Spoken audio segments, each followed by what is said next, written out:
Shalom, Kohaloyan Wahawa, La Yahweh, Bahashem, Yahushai, Bahashem Harakakwadash. Double honors are going out to the venerable apostles of the great millstone, along with the elders who rule and teach well.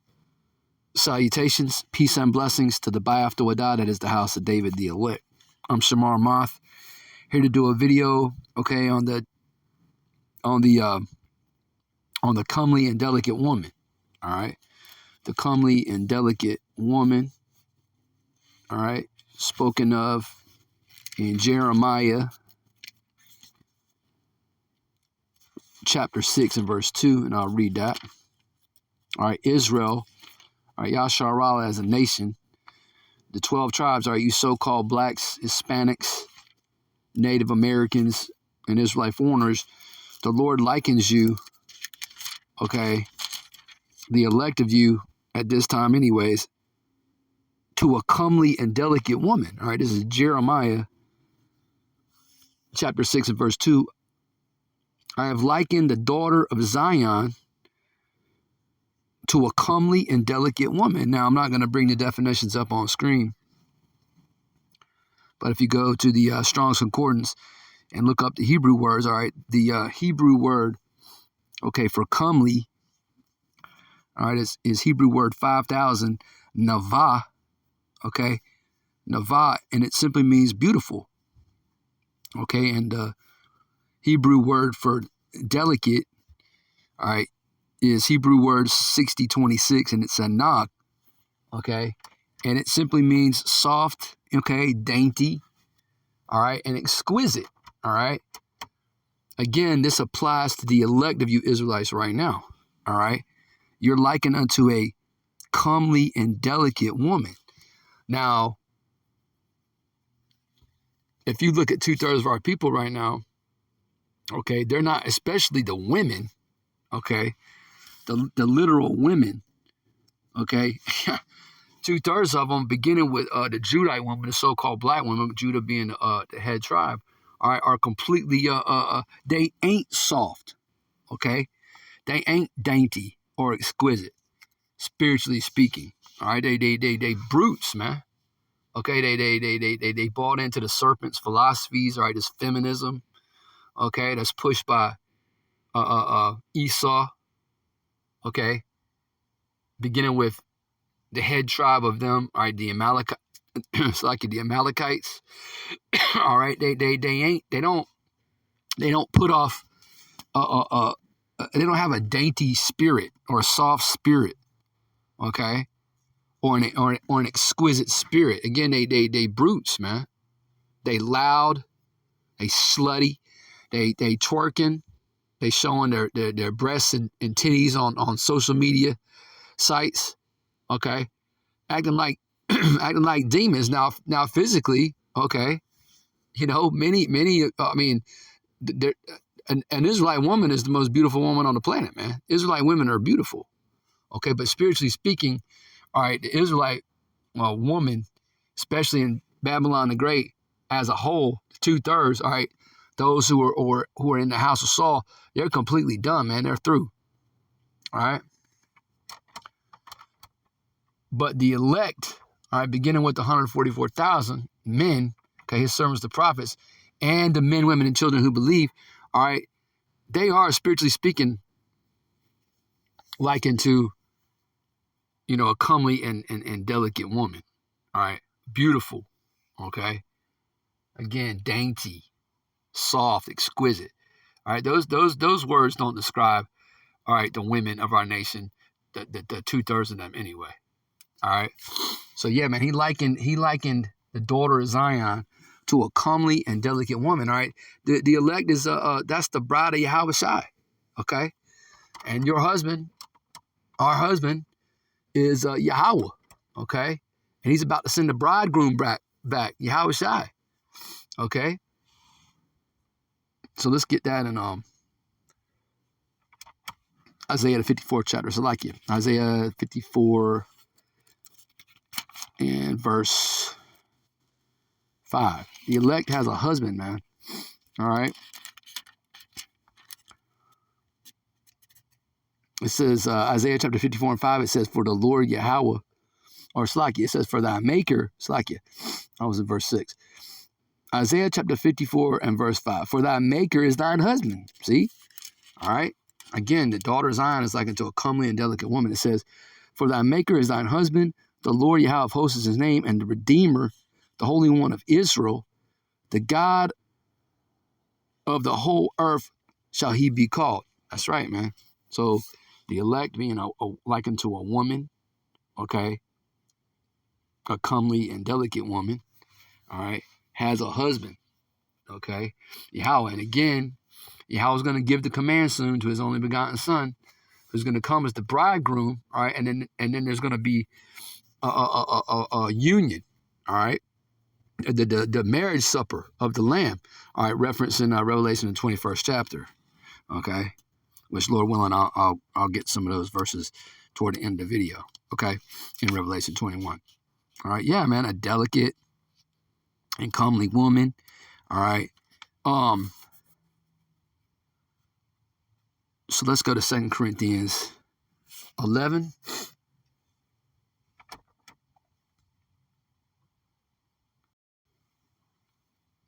In verse 2. All right, the book of 2 Corinthians, Paul writing to the lost sheep who were repenting at Corinth. All right, the elect. All right. In Corinth. Paul had to deal with the Corinthian church, all right, a lot, you know. that church has some issues, all right. A lot of carnality, all right. This is 2 Corinthians 11, chapter 11, verse 2. For I am jealous over you with godly jealousy. See, not all types of jealousy are wicked, all right. The Lord said his name is jealous. You know, the Lord is jealous for his people, man. You Israelites. Okay? It says, for I am jealous over you with godly jealousy, for I have espoused you to one husband, right? Yahweh. Yahweh. Okay? Going back to Isaiah chapter 54 and verse 5. It says, that I may present you as a chaste virgin to, it says Christ, okay, but we don't like to say that word. All right, that's just a Greek word that means anointed.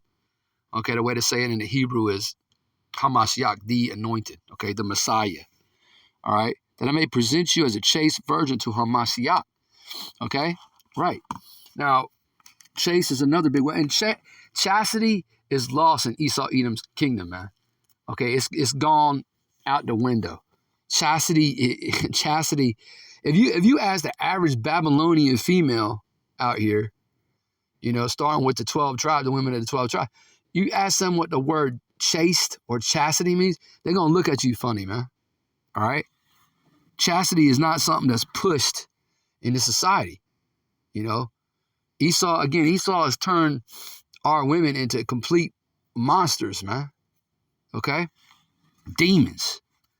All right, that word chaste in the Greek is Greek word 53, meaning hagnos or hagnos, okay, and it means pure, okay, clean, not carnal, as in the church, okay, the bride of Yahushua is pure, okay, unblemished, unspotted by this world, washed by this word, going into Ephesians, the 5th chapter, washed, man, okay, washed by the word of Yahweh Bashem Yahushua.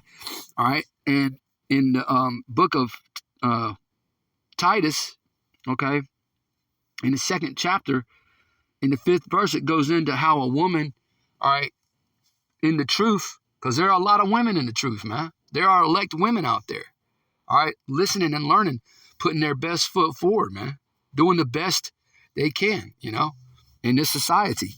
All right, but it lists out how a woman is supposed to be. Okay, a woman is supposed to be chaste, man. Okay, chaste. Let's get that. I brought that, or Salaki, I did write that down to go into Titus. Let's see, the 2nd chapter. Yeah, Esau again. He pushes nothing but, you know, he wants you to be whores, man. He wants you to be sluts. Okay, he don't want you reverencing your husband. He don't want you, listening and being in order and covering your head, Salakia, and calling your husband Lord. Okay, he don't want that, man. He wants you being rebellious and wicked. He wants you gadding abroad. All right, all that. So this is the book of Titus, the second chapter. I'm going to start in verse 3. The point is in verse 5. All right. Titus chapter 2 and verse 3. The aged women likewise, that they be in behavior as becometh holiness, right? Holy, man. Quadash. All right. Set apart. You're supposed to be set apart. You're supposed to be different. You're not supposed to look like this world. Okay? You're not supposed to look like this world. The world's supposed to look at you funny. Okay? Holy. All right? The Lord set you Israelites up to be a holy people, man, above all the nations of the earth. Okay? A special people. Deuteronomy chapter 7, verse 6, for example. All right, it says, it's like it, not false accusers, not given to much wine, teachers of good things. All right? Not that you women are supposed to be teaching. Okay? You women are supposed to be in subjection. All right? And supposed to be under your husband, and if you have questions, you're supposed to ask your husband. All right. But you are to teach, and run the household and teach children and other women. Okay. It says that they may teach the young women to be sober, to love their husbands, to love their children. Verse 5, to be discreet. And there's another word, discretion. Discretion's out the window in Babylon the Great. All right. You again, the 2/3 of you women are completely gone, man. There is no discretion. You wicked as hell. All right. It says to be discreet, chaste, okay, keepers at home, good, obedient to their own husbands. Why are you supposed to be all these things? Okay. He says that the word of the Most High Power Yahweh be not blasphemed. Right. Don't give your enemy, Esau, all right, and the 2/3 and the heathen a reason to blaspheme the word of Yahweh B'Shem Yahushai. Okay, but chastity. Okay, again, the Lord has likened his elect as a chaste virgin. Okay, once again going into that word chaste, pure, clean, spotless, without blemish, unspotted by the world. Okay? Yeah, man. Okay, so a comely and delicate woman. All right, a chaste virgin. All right. The woman mentioned in Revelation, the 12th chapter. Hey, let's go into that. The woman referenced in the 12th chapter is Yasharala. Again, the speaking first and foremost to the elect. All right. It all starts with the prophets. All right, the men of the Lord. All right, this is Revelation chapter 12. It's like starting at the top in verse 1. Revelation chapter 12, verse 1. And there appeared a great wonder in heaven, a woman clothed with the sun and the moon under her feet, and upon her head a crown of 12 stars. All right. Yasharala, 12 stars being the 12 tribes. Okay. It says, and she being with child cried, travailing in birth and pained to be delivered. And there appeared another wonder in heaven, verse 3, and behold, a great red dragon, all right, Esau. Okay, the Roman Empire, when John the Revelator was writing this, okay, you Jakes, primarily it was Judah, Levi, and Benjamin over in the land, all right, over in the so-called Middle East, all right, you were under subjection, okay, to the Romans, Esau, okay, the great red dragon says, having 7 heads and 10 horns and 7 crowns upon his head, and his tail, verse 4, drew the third part of the stars of heaven, that's Judah, Levi, and Benjamin. All right, those are the third part of the stars, all right, of heaven. It says, it did cast them to the earth. And the dragon stood before the woman which was ready to be delivered for to devour her child as soon as it was born. What was this talking about? It's talking about Herod, okay, being aware of the prophecy, okay, wanting to put Yahweh to death. Okay, but because again, he was aware of the prophecy of the coming Messiah, Mashiach. Okay, that's why Mary and Joseph had to flee into Egypt. Okay, to escape that great red dragon. You know, and specifically Herod. All right. Verse 5, it says, and she brought forth a man-child, okay, Yahushua, who was to rule all nations with a rod of iron. And that's what he's coming back to do, to rule. He's coming back to rule the nations with a rod of iron. All right, he's going to set up his kingdom on heaven after the marriage supper, all right, of the Lamb. Okay, he's going to, that holy city is going to come down from heaven. That's this bride, okay, the elect coming out the ships, all right, and the kingdom of heaven being established. All right, he's going to come back, set up Malak Dawadah, King David on his throne, all right, and 144,000 are going to rule and reign in this earth, okay? It's going to be a kingdom wherein dwelleth righteousness, man, and that's what brothers are looking forward to, because this is the sinful kingdom we're in right now. This place is wicked as hell. All right, it's got to be destroyed, man. It's just waxing worse and worse, you know. Anyway, so yeah, man, it says, and her child was caught up unto the Most High power and to his throne. All right, so that's the Lord after he was crucified and he died and he was buried, you know, and then he rose again, right? And then he spent some time on the earth ministering, you know, to his men, you know, commissioning them to go out, you know, sending them away to teach the gospel of Yahweh Shema Shai, all right, as the apostles, okay? Yeah, man. And then he was beamed up into a chariot, Ronald Dalton Jr., all right, what you would call a UFO or a UAP. All right, so yeah, man, the woman, the delicate and comely woman, all right, the chaste virgin, all right, and the bride, Yahushua, man, that's all talking about his elect first and foremost. All right, let's get I guess we'll go into Revelation 21.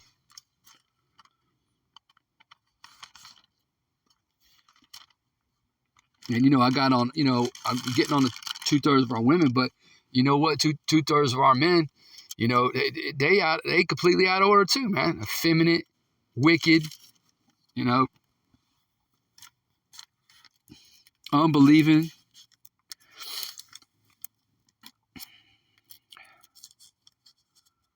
Let's see, Revelation 21. Let's grab a couple verses out of here, okay? This is Revelation 21 and verse 1. And I saw a new heaven and a new earth, for the first heaven and the first earth were passed away, and there was no more sea. And when it says a new heaven, it's talking about a new rulership, okay? Israelite rule, all right? And a new earth is just going to be freshened up. This earth has to be cleaned up because Esau has totally mismanaged the earth. He's got everything turned upside down. He's poisoned every goddamn thing. So the earth is going to be freshened up and go back to her glory, okay? It says, it's not that this earth is going to be blown up, okay? Because you got Christians out here teaching that madness. All right, it says, in verse 2, it says, and I, John, saw the holy city, New Jerusalem, coming down from the Most High power out of heaven, prepared as what? A bride adorned for her husband. That's right, man, as a bride adorned for her husband, okay? And I heard a great voice out of heaven saying, behold, the tabernacle of the Most High Yahweh was with men, all right? Because he's dealing with the men, all right? First and foremost, again, you know, the elect, we harp on that a lot because we got to. There's an order. It starts with the men, all right? It says, the tabernacle of the Most High Power Yahweh is with men, and he will dwell with them, and they shall be his people. And the Most High Power Yahweh himself shall be with them and be their power. That's right, man. All right. Again, that holy city, that bride, that holy city is the elect. Okay, talking about the people. Not a literal city ain't going to come down out of heaven. Again, Christians don't understand the scriptures. They mangle the scriptures. Peter talks about that in 2 Peter. They wrest the scriptures. Okay, they mangle them, twist them up. All right. Skip down. Yeah. Revelation 21 verse 9, and there came unto me one of the seven angels which had the seven vials full of the seven last plagues, and taught me, saying, Come hither, I will shew thee the bride, the Lamb's wife. Okay. And he carried me away in the spirit to a great and high mountain. This is verse 10. And shewed me that great city, the holy Jerusalem, descending out of heaven from the Most High power. Right?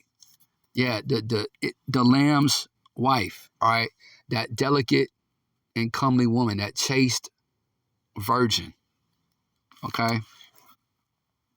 So, Lord willing, you were edified by this quick lesson. All right. And with that, I want to say shalom.